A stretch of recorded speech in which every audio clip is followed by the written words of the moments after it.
पण पोहोचलो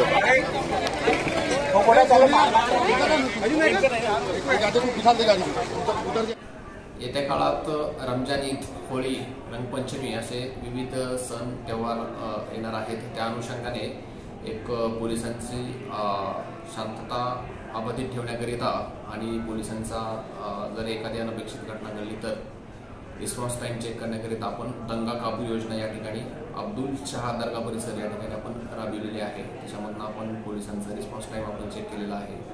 तसेच दंगा काबू योजना झाल्यानंतर आपण परिसरामध्ये रूट मार्च करण्यात आलेला आहे।